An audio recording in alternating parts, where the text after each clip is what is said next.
Շնորհակալություն, հարցը ուղղում եմ արտաքին գործերի նախարարին։ Պարոն Միրզոյան, շուրջ 10 օր առաջ Ադրբեջանի նախագահը հայտարարեց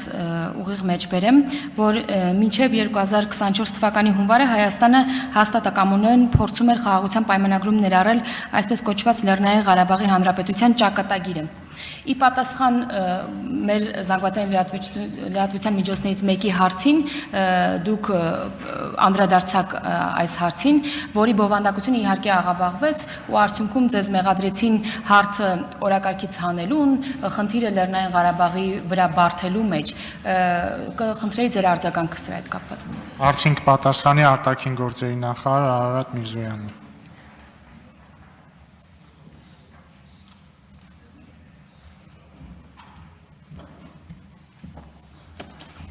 Արև ձեզ, շնորհակալ եմ հարցի համար։ Իսկապես սա այն ամենավառ օրինակներից է, ինչպես կարող է խոսքը կամ փաստը աղավաղվել եւ, չգիտեմ, տրամագծորեն հակառակ լույսի ներքո ներկայացնել։ Ի պատասխան զանգվածային լրատվության միջոցի, եթե չեմ սխալվում, ազատության հարցումներ, մեզ արտաքին գործերի նախարարությանը հարցրել որքանով է այդ Իլհամ Ալիևի ասածը ճիշտ, մենք ասել ենք, որ իսկապես մենք զբաղվել ենք, ինչպես եւ քանիցս հայտարարել ենք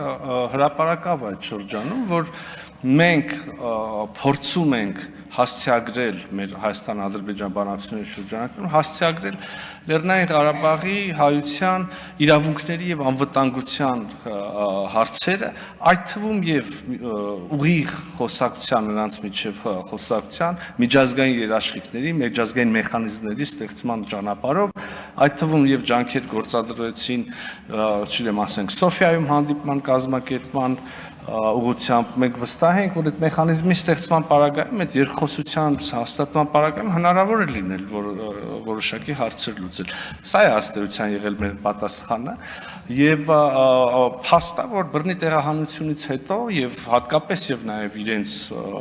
ինքնալուծարման վերաբերյալ այդ հանրահայտ փաստաթղթից հռչակումից հետո դա այդ օրակարգը այլևս չի կարող շարունակվել, այն պարզ պատճառով, որ այդտեղ մարդ չի ապրում, հայություն չկա, որ իրավունքների մասին խոսենք։ Սա է եղել արտաքին գործերի նախարարության արձագանքը եւ զարմանալիորեն ստացվեց ինչ, իրենց հատուկ, իրենց տիրապետության տակ եղած աֆիլացված մեդիա ռեսուրսների միջոցով սկսեցին ասել, որ մենք ենք անել հարցը օրակարգից։ Ես կրկնում եմ, այս կառավարությունը վարչապետ Փաշինյանի գլխավորությամբ արել է ամեն ինչ, որպեսզի այդ մարդկանց իրավունքների եւ անվտանգության հարցը որևէ կերպ հասցեագրվի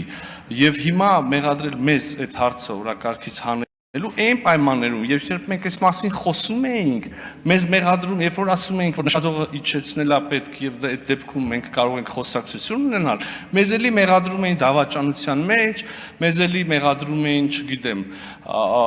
հողեր ծախելու մեջ եւ այլն։ Շատ լավ կներ, որ հիմա ստեղ լինեին ձեր ընդդիմադիր գործընկերները եւ այս խոսակցությունը իրանց հետ գնար, բայց ոնց հասկանում եմ կռվել եք, երևի էլի նեղացել գնացել են։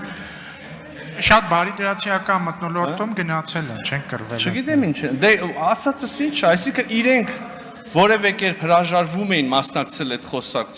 խոսակցությանը, այդ թվում եւ այստեղ նստած մարդկանց դրդմամբ։ Հանրահայտ չի, որ Լեռնային Ղարաբաղը մերժեց օրինակ մասնակցել Սոֆիայի հանդիպմանը։ Հիմա մեզնից ինչ են ուզում։ Այսինքն որ ձեռ են առնում, ես չեմ հասկանում։ Այս հարցերի պատասխանը լրջորեն պիտի տրվի վերջը, թե չէ։ Ինչքան կարելի է անընդհատ իրանց եղած նույն թերթերի միջոցով ասել Ղարաբաղը հանձնեցին, Ղարաբաղը հանձնեցին։ Հիմա գիտեք ինչ են ասում, ասեն Ղարաբաղը բանը Հայաստանի կառավարությունը լուծարեց։ Լավ, այդքան կարճ է մարդկանց հիշողությունը, ում են հիմարի տեղ դնում։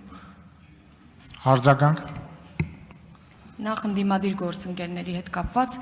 երևի լուրջ են ընդունել օրերս Նայարա Զորաբյանի դիտարկումը նրա մասին, որ գալիս են կներեք ուղղը մեջբերում, էշեշ հարցեր են տալիս եւ հուշկու պատասխանը ստանում են վարչապետի կողմից, այո, իրենք էշեշ հարցեր են տալիս եւ պատասխանը ստանում են եւ անիմաստ է իրենց գալը, երևի սրան են արձագանքում, ինչևէ թույլ տվեք արձագանքի իրավունքով երկրորդ հարցը հնչեցնել։ Այսօր Ադրբեջանի եւ Վրաստանի նախագահների համատեղ մամուլի ասուլիսի ժամանակ Ադրբեջանի նախագահը հայտարարեց, որ այսպես կոչված միջին միջանցքը Հարավային Կովկասում անցնելու է Վրաստանի եւ Ադրբեջանի տարածքով։ Կխնդրեմ պատասխանեք, մենք այս ծրագրում Հայաստանի ներառման համար ինչ որ քայլեր անում ենք։ Դե ակնհայտորեն Տիկին Հակոբյան, խաղաղության խաչմերուկ նախագիծը, որը որ հեղինակել է, նախաձեռնել է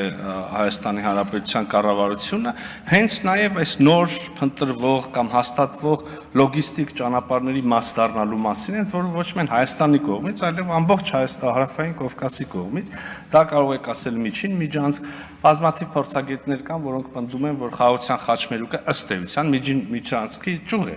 կամ օրինակ, չգիտեմ, համանման եվրոպական նախագծերը կան, Global Gateway-ը եւ մյուս ամբողջ աշխարհը այս օրերին նոր լոգիստիկ ուղիների հնարավորությունների փնտրտուքի մեջ է եւ մեր խաղաղության խաչմերուկը հիանալի կերպով տեղավորվում է այդ կոնցեպտների մեջ։ Ես ավելին ասեմ, հանրահայտ է, որ մենք շատ կառուցողական պրակտիկ առաջարկ ենք արել, փոխադարձաբար ընդունելի առաջարկ ենք արել Ադրբեջանին,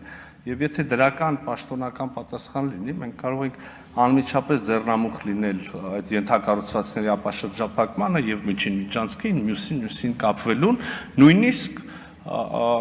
չզուգակցելով այդ գործընթացը մեր խաղաղության համաձայնագրի ստորագրման, վերացման հետ։ Շնորհակալ։ Չմոռանաք հավանել տեսանյութը եւ բաժանորդագրվել Civic AM-ի YouTube-յան էջին։